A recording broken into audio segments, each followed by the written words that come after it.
Hi, and welcome to Matt Holman Talks Mental Health, the podcast where I have the opportunity to catch up and talk to amazing human beings out there.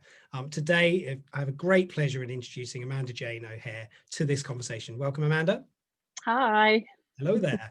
As I always do with these podcast recordings, I will introduce Amanda as I know her, and then I'll ask you to do an introduction to yourself. So tell us a bit about yourself in a second. Amanda and I have connected through social media, through LinkedIn actually, and been following her work for some time now. She's got an amazing sort of outlook on the way she sees the world, the way that she talks about the world and life around it. She's going to be an amazing guest for this podcast. I don't really know a huge amount about Amanda's experiences and backgrounds, I'll be honest. But you know what? It's just great to have the ability to catch up with somebody who I've admired from a distance through social media to now have a conversation in person as a chat about your experiences. So welcome, Amanda. Pleasure to have you here. Tell us a bit Thank about you. yourself, do your introduction. I think that's what we need right now, though, isn't it? It's lots of conversations. It's so easy to get wrapped up in not Yep. just watching Netflix instead. But well, I am. I never know where to start with this. I'm basically a well-being strategist, if you like. I've been working in the fitness industry for 12 years. I was formerly a UK PT ambassador for Fitness First UK. So, alongside my PT career, where I'd work with my clients to help them to achieve their goals, I also handled a lot of the media for Fitness First, which meant I got to do cool things like writing part of the coaching course for the Royal Parks half marathon and then run it. Yep. And then have people come back and tell me how well they did. Mhm. Um, so yeah, pretty cool things. Got to write for magazines and stuff. Um, but I am also massively a mental health advocate, thanks to my own personal experiences. So if I take the most relevant experience and what I'm building my current business off of, it's that I experienced postpartum depression. Now, I'd had a single pregnancy and single motherhood. And this was after having lost both of my parents to alcohol addictions. So I'd been through the motions, been through quite a lot of things by the time that I'd become a mum.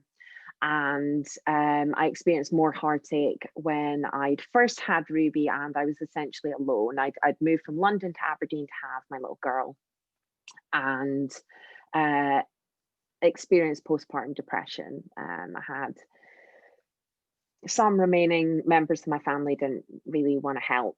And when I went to the doctors, they just kind of dismissed me because I was high functioning.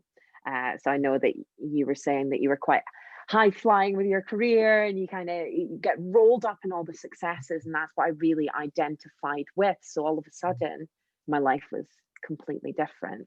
And because I had goals and dreams and plans and could keep on getting out, the doctors just kind of dismissed me as you're fine.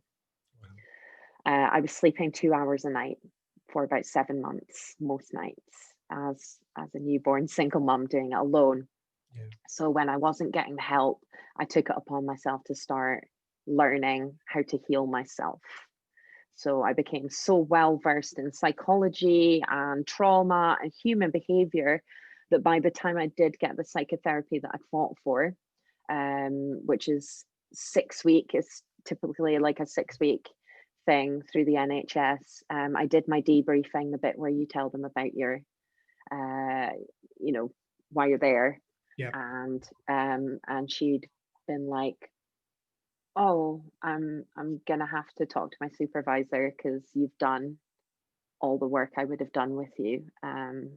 Right. So I got out referred Yeah. Yeah. back for a deeper course. So yeah, so that's where the well-being strategy essentially comes from. It was my my background in fitness and my love of learning everything to do with nutrition, mindset, using fitness for basically carrying me through the hardest things in my life, and then combining that with the knowledge of, you know, the underlying bits and pieces.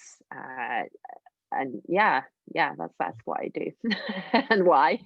What an introduction. You've given me the introduction, your story of mental health, where you're going, what you're doing. So we're pretty much done with this podcast, right?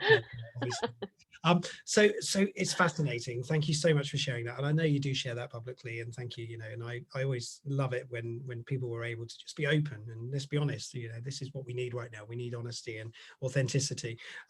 I want to go through a little bit more around your journey with mental health and sort of moments that you might have recognized as impacts. I know you do talk about those as well. So give us a bit of a sort of a life of Amanda. This world of mental health is a journey we're all on all the time. Moments in our have a huge impact and bearing on who we are. I often talk about sort of our frame of reference to the world and the beliefs that we have.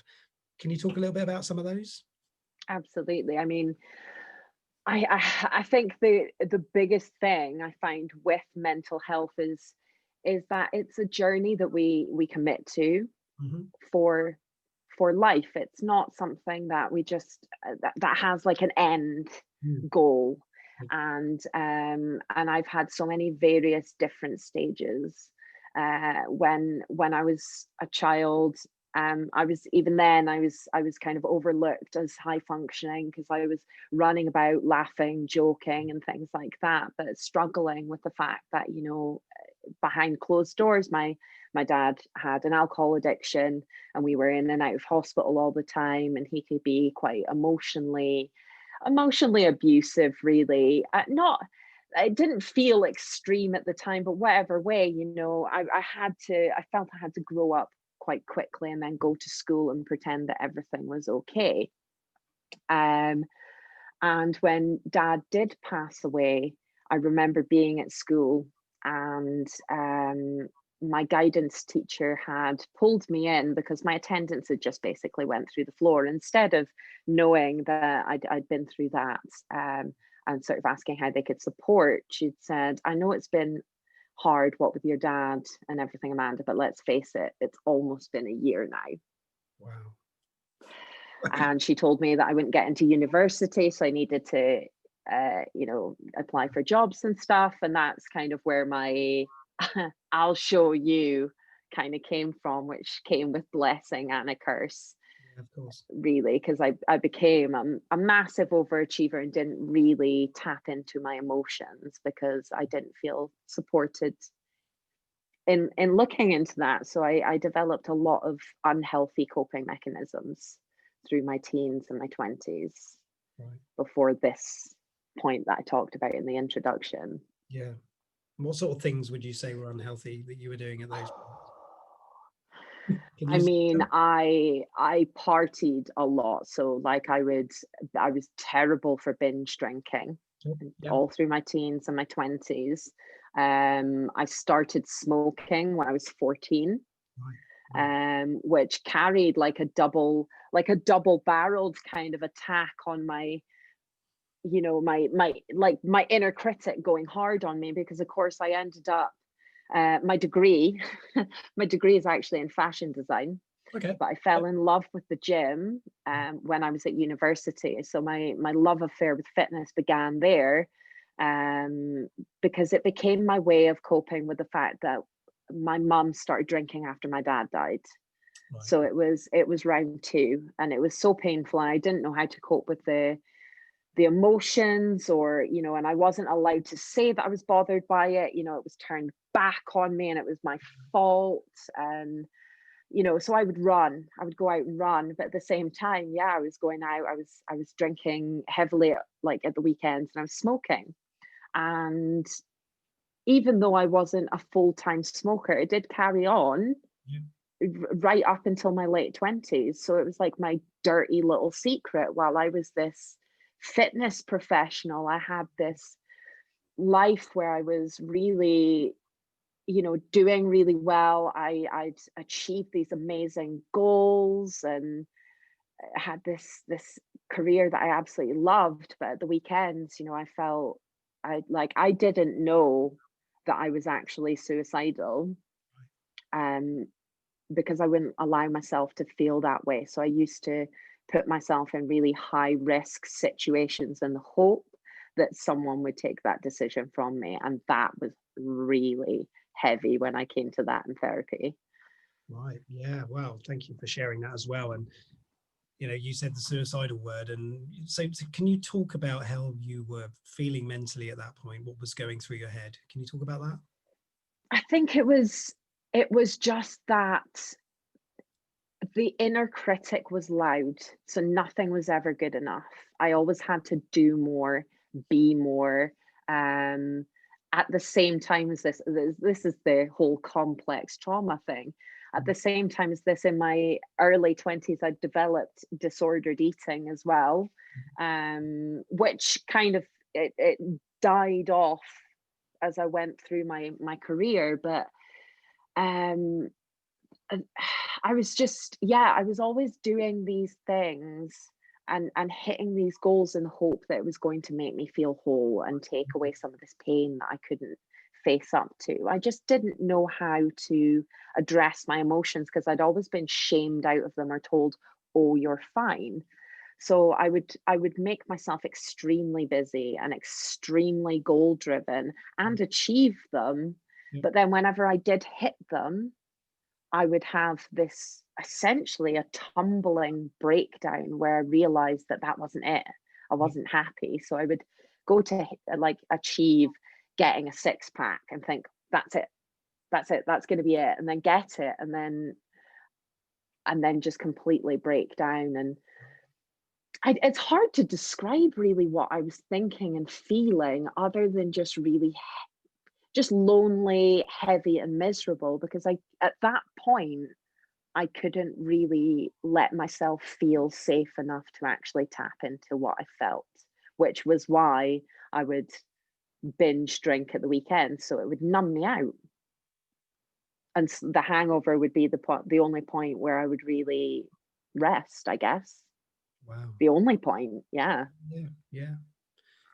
It's fascinating, and you know, I ask you these questions. If you don't feel you can answer them, that's okay as well. And in you know, in the way that you feel, it's difficult because there's a lot of people who will listen to this that will potentially be going through experiences that are similar, or maybe parts of, you know, the thought in your head being sort of the low depressed state, the worry, you know, not being able to ever achieve or succeed, or the fears of what happens when you get there. It's hard, isn't it? And we drive ourselves, you know, for want of a better word, we drive ourselves crazy with some of these thoughts sometimes, the Hmm. unachievable, and you know, and it's hard, and it really is. And thank you so much for sharing all of those elements and things that you've been through. And look at you now, you're an amazing, you know, you're thriving in many ways. And I know there's always struggles and there's always worries and concerns in there as well. And not to say just because you're smiling everything's pinned down and everything's great, but you know, let's keep talking. That's it, isn't it? It's so Yeah.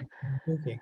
So I think that's I think that's why it's so important is because that part, that actual aspect, I would not have shared that even a couple of years ago because I would be so terrified of the judgment or that I would be seen as irresponsible or a fake or like that I wasn't worthy or good at my career or any of these things. And it wasn't that at all. It was I was deeply in pain and struggling with my emotions and didn't have anyone I felt safe to go to with that. And if we can't address how we're feeling and find it in ourselves to ask for the help or accept the help, sometimes we're offered it and bat it away thinking that we're not worthy of it when we are, which is what I did in my 20s. I wouldn't accept help thinking that I didn't deserve it, and that's essentially what it is. So if I can up about that, and it feels uncomfortable because I'm like, should I be saying this? There's some people that are going through that right now, yeah, that need to know that it's yeah. like it's okay. A coping mechanism is a coping mechanism, and all we need to do is find a place where we can feel safe to replace them with ones that Yeah. help us and make us feel good instead of punishing ourselves, I guess. Yeah, and it is absolutely it. You own all of those things. You know, your experience of your life is your experience of life. I can't tell you how to do that or what you've done was right or wrong. It's not for me to judge you, and of course not. You know, we're our own worst self-critics anyway. But the reality that I see a lot of is it's that self-awareness of I've struggled, and being that honest person, and taking that ownership. When do you think you said, okay, I'm struggling? Do you know when that would have been? So it was when I became pregnant. Okay. Yep. I couldn't, so it was an unexpected pregnancy, Hmm. and I found out really early because I am really in tune with my body. And all of a sudden I felt like I had a purpose, and didn't feel alone anymore, and I knew that I couldn't do any I just all of a sudden had to give all these unhealthy coping mechanisms up, the overwork, I wasn't smoking at that point, but the drinking at the weekends. And again, it wasn't something that I did like every day. It was literally like on a Friday night, and people would be like, that's not a big deal. But I think because it was from a place of self-destruction, Yeah. for me, it really was a big deal. But all of a sudden, I didn't have these. Mm. I had to, like I guess many people have had to do right now, pivot on the spot, Yeah. because all of a sudden these options weren't there. And it wasn't that, I could have chose to keep on going that way, but that wasn't an option. Yeah. So that was the time when I was like, right, okay, I'm gonna have to start looking after myself. And initially it was because I wanted to look after, my unborn baby. Yeah. And I very quickly came to realize that I could not be a good mom unless I was able to show myself that love and understanding and patience as well, because children learn through what they observe and what they experience. So if she was to see me, you know, tearing myself apart and cussing myself out for every little mistake, then she would learn that. So it became my prerogative essentially to heal so that I could break the chain. It's lovely. Yeah, it's wonderful. And you no doubt you're doing a great job with her. And how is that for you? How do you find motherhood now? Obviously you had some experiences. You love it. I think that for any, Best best thing. yeah, Best thing that's ever happened to me. My little girl is my little gift, my greatest teacher.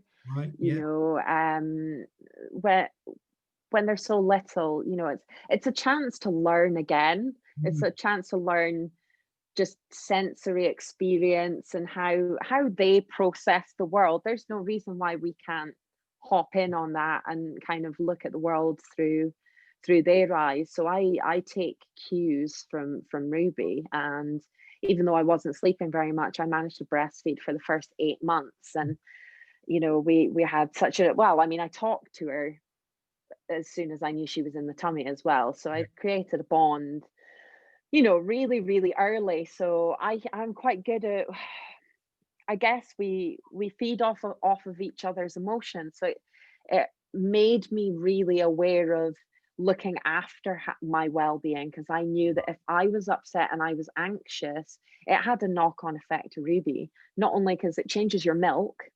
So if you're, stressed and anxious, it makes milk more bitter right. and could create like colic and things like that. So it's just been the most amazing sort of learning journey. And she's the most wonderful little human. Yeah, and you post a lot about her as well in your experience, and I love that. I genuinely do, because it's the real human behind. I don't want to say the professional, because that sounds really crass, doesn't it? It's like, but you're a real normal everyday mum to a wonderful little girl, and you really do value and cherish those relationships. I can tell that, from looking out in from where I am, and you do a lot with her, and you traveled with her, right? Yeah. So in fact, um, this time last year, we were getting ready to fly to London tomorrow. Mhm. Um, so yeah, it was literally a year ago. So we had 3 days in London before we flew out to Bali. Mm. Um, and we were 3 weeks in Bali, a week in Sydney, so literally across the world, and then back to Bali for a week before back to the UK. So it was hard going traveling, as a solo mum with a not quite 2-year-old that far, but Yeah. Ruby was fantastic and it was an amazing experience. I'd always wanted to travel, and quite a lot of people had said to me, you know, in pregnancy, I mean, a lot of people, because I was a single pregnancy, trying to discourage me out of my pregnancy, thinking that that was okay to do that, but saying things like, you know, you'll never be able to do X, Y, Z. And I thought, you know, I'm making a commitment to myself that I'm not going to be the person that says I wanted to do this but I didn't because I became a mom. I was like, you know, if I don't do this, I'm carrying that myself. That's on me. But yeah, it never went away. Just I thought, if we don't go, I'm always going to think what if. So we went, and you know, it was incredible, but COVID broke while we were out there. Right. Okay. Yeah. So did you come back early because of COVID, or were you still, you finished your plans? No, we finished. We managed, because at that time it was still up in the air. Nobody really knew what was going. Still, you know, thought it was, you know, just in China, but with a couple of escaping cases. But yeah, we managed to get back to the UK okay, so it's fine. Yeah, but then we were in lockdown 3 weeks after getting back. So And how has it been the last year then? Well, nearly a year, not quite a year, is it? But 10 months maybe. almost. What day is it? I don't even know what day we're recording this on. Oh, I It's still know. March, isn't it? I don't know. How has it been? It's it's been it's been up and down, but for me it's been really a powerful time. Mhm. A really, really powerful time, in the sense that I have really doubled down on this time to gain traction in the healing again. Like, I've really, really went for it. So Mm. any bits that I've known that I wanted to continue working on, to get better, I've done that. So, you know, I spent about 8 months maybe in therapy Mhm. so that therapy that got deferred, I did that. Okay. And but I'm always learning and developing, and I do a lot of journaling work and things like that, so I'm always aware of where I'm at, how I'm feeling, and seeing if there's ways that I can make myself feel better. Okay. um and yeah, and it's obviously a really great time that I could spend with Ruby. It was hard that first part, of course, the 7 months, because it was, you know, you don't get a break ever. But you know, you what can you do? You learn. You've got a choice. You can really, really latch on to how hard it is, Yeah. um, or you can make a conscious effort to take each day to try and be as kind to yourself as possible, and not hold on to the mistakes or things that you wish done differently, or any of these things. It's just, that's what's been really important. And because of everything that's kind of gone before, I was very aware of that. I know that if I hook on to the doom, the hard part of it, that I can easily go back into that insomnia pattern, and kind of set myself backwards. So yeah, it's been like a testing ground. Yeah. But you've had some great tools, and you've experienced so many different things, and like many, you know, it doesn't all have to be negatives as well. We've got a lot of positives out of the Oh, last year. massive. You know, I think one of those is this self-awareness and understanding of what really matters to me, you know, and the way that we see the world. So I think that's great that you can self-reflect and talk about it in that way, definitely. So your work, we've got a few more minutes left here. I want you to shamelessly plug what you do and how you do it. I love it because that's what this is all about. What do you do, Amanda, in your day to day? What can you do to help other people, and what do you see for the future of what you're doing? So at the moment, because I'm starting, I don't know whether I told you this before, but I'm due to start my degree in social psychology next month. Okay. So I'm being really Hmm. with my time. So I'm doing power hours at the moment. So rather than full blown coaching, what I like to do is almost out train codependency. Hmm. So helping people to remember that they have the power to implement habits to make themselves feel better in their well-being. So I work on micro habits. Okay. So it can be fitness, nutrition, mindset, again, journaling, directing how the mind kind of goes, all of these things together. I go through power hours and ascertain what's going to be the best first step or few steps for people to live a happier life, essentially maximize their energy and essentially help improve their careers or help them to hit their health and fitness goals, depending. Yeah, brilliant. So it sounds good. And if anybody wants to get in touch with you, there'll be a link in this as well for people to contact you as well. And I want to wish you all the best on that journey. I know you're just sort of venturing out, but you, like you say, you're studying as well. So it is this, limits on time, and you're a mum, and you've got many other things going on for you, and TikTok recordings. We don't talk about them, but there are the odd things out there, right?